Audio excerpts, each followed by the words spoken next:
Good morning students, welcome to your BEd first year class. आज शिक्षा की अवधारणा में हम विद्यालय एवं समाज को लाने के उपाय देखेंगे।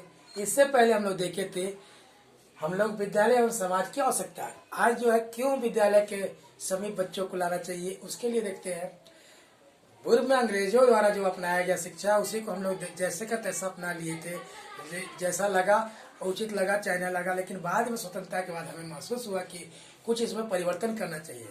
जो पुराना जो व्यवस्था है उसमें कुछ परिवर्तन करने के लिए हम लोगों ने सोचा कि क्यों विद्यालय को इतना आत्मनिर्भर कर दिया जाए और उसके पाठ्यक्रम को इस अनुकूल कर दिया जाए कि बालक खुद विद्यालय के नजदीक आ जाए। इसके लिए कौन कौन से कार्य कर रहे थे। स्थानीय समुदाय का अध्ययन और उसे सहयोग दिया गया। दूसरा, पाठ्यक्रम समाज की आवश्यकता के अनुकूल होना चाहिए था।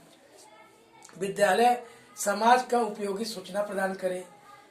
अगला, विद्यालय समुदाय के समस्त शैक्षिक संसाधनों या साधनों को से संपर्क स्थापित कर सके।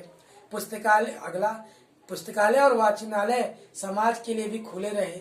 ये सब होने से क्या होता है, लोग जो हुए अपने आप विद्यालय की आकर्षित होने लगे और विद्यालय को एक अच्छा रोल समझ लगे के लिए कि समाज के विकास के लिए जरूरी है, इसलिए वो लोग विद्यालय में बढ़ चढ़ के भाग लेने लगे। जैसा कि हम लोगों ने बात किया, स्थानीय समुदाय का अध्ययन और उसे सहयोग देना। सफाया के अनुसार स्थानीय जाति आस पड़ोसी स्कूल के लिए पर्याप्त संसाधन प्रस्तुत करेंगे और इस विषय में वो प्रस्तुत करेंगे कि आखिर क्या कमियां हैं, इसका अध्ययन करके हम लोग यानी कि इसको दूर कर सकते हैं। और इसी के अध्ययन करके उन्होंने उसके लिए सेवा में जुट गए और ऐसा वह निर्देशात्मक योजना और पाठ्यक्रम का समर्थी गतिविधियों का निर्माण किया जिसके कारण विद्यालय का संचालन हो सका। पाठ्यक्रम समाज की आवश्यकता के अनुकूल होना चाहिए। विद्यालय का पाठ्यक्रम केवल सैद्धांतिक और पुस्तकीय न होकर परंतु उसमें उन क्रियाकलापों को भी स्थान देना चाहिए जो कि समाज के लिए उपयोगी है, क्योंकि समाज ही प्रत्येक दिन नए नए परिस्थितियों के अनुसार कुछ ना कुछ डिमांड करता है और उसी डिमांड के हिसाब से विद्यालय को रखना चाहिए, जिससे के कारण वो शिक्षा प्राप्त करके समाज में ही उसको बसना है और समाज के लिए ही कार्य करना है। अगला, विद्यालय समाज को उपयोगी सूचनाएं प्रदान करें। विद्यालय का कर्तव्य यह भी है कि समाज के प्रगति में अपना योगदान दे सके। इसके लिए विभिन्न उपयोगी सूचनाओं को समय समय पर एकत्रित करके उनके सदस्यों को प्रदान करे। विद्यालय में जो अनुसंधान तथा प्रयोग हो उसका निष्कर्ष निकले जो कि वो समाज को उससे की जानकारी भी प्रदान की जाए, जिससे कि समाज वो संसाधन का सदुपयोग कर सके और जो लगे कि इसमें समाज के अनुरूप नहीं है तो उसको और बढ़ चढ़ के आगे सुधार किया जा सके और उसको समाज के लिए उपयोगी बनाया जा सके। विद्यालय समुदाय के समस्त शैक्षणिक संसाधनों के संपर्क स्थापित करता है। विद्यालय का कर्तव्य यह भी है कि समाज के औपचारिक अनौपचारिक शैक्षिक साधनों से संपर्क करे। शिक्षा के दो साधन होते हैं। प्रथम औपचारिक, जिसके अंतर्गत विद्यालय आता है। द्वितीय अनौपचारिक, जिसके अंतर्गत घर, परिवार, राज्य, रेडियो, समाचार पत्र इत्यादि जो उपकरण आते हैं। बालक समाज की विभिन्न गतिविधियों तथा समस्याओं का इन ज्ञान औपचारिक साधन के द्वारा भी प्राप्त कर सकता है, करता भी है। अतः विद्यालय को शिक्षा के इन समस्त अनौपचारिक साधनों से संपर्क रखना चाहिए, जिससे कि वो शिक्षा को उचित और सरल बना सके। पुस्तकालय और वाचनालय समाज के लिए भी खुले रहने चाहिए। समाज के विद्यालय के निकट लाने के लिए विद्यालय के निकट लाने के लिए यह आवश्यक है कि पुस्तकालय और वाचनालय समाज के सदस्यों के लिए भी खुले रहें। समाज के सदस्य विद्यालय में आकर समाचार पत्र पढ़ सके और पुस्तकालय से पुस्तकें प्राप्त कर सके और उसी सुविधाओं को प्राप्त कर सके, तो उनके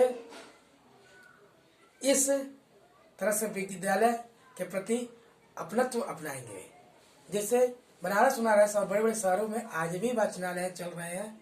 इस क्षेत्र में तो बहुत कम है, लेकिन बड़े बड़े शहरों में वाचनालय चले जिसमें लोग शाम को अपने जाके पढ़ते हैं किताबें और गहन अध्ययन करके कुछ नए नए सूचनाएं प्राप्त कर सकते हैं। समाज के विकास के लिए विद्यालय की भूमिका। समाज शिक्षा का एक महत्वपूर्ण साधन है। इसका निर्माण उसी समय होता है जब सभी व्यक्ति जो उस समाज के सदस्य हों चाहते हों एक समान उद्देश्य की ओर सक्रिय होकर कार्य करें। शिक्षा सामाजिक परिवर्तन लाती है।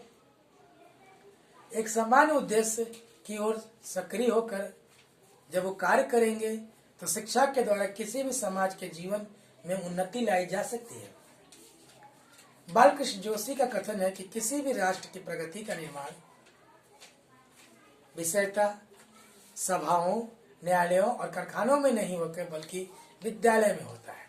इस कथन के साथ ही समाज में विद्यालय का महत्वपूर्ण स्थान हो जाता है।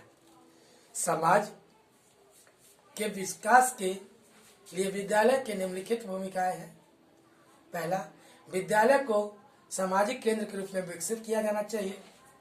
दूसरा, विद्यालय में बालकों को सामूहिक जीवन के लिए प्रशिक्षित किया जाना चाहिए। तीसरा, शिक्षा प्रसार विद्यालय का पुनीत कर्तव्य है, इसलिए विद्यालय को अपना दायित्व समझ के निभाना चाहिए। अगला, विद्यालय की कार्यशैली ऐसी होनी चाहिए जो समुदाय तथा सामाजिक व्यवसाय को अपना कार्य सुचारू रूप से चलाने में सहायता दे सके। अगला, विद्यालय और सामाजिक व्यवस्था एक दूसरे पर निर्भर होनी चाहिए। फिर से हम रिपीट कर रहे हैं जो आज पढ़े हैं हम लोग।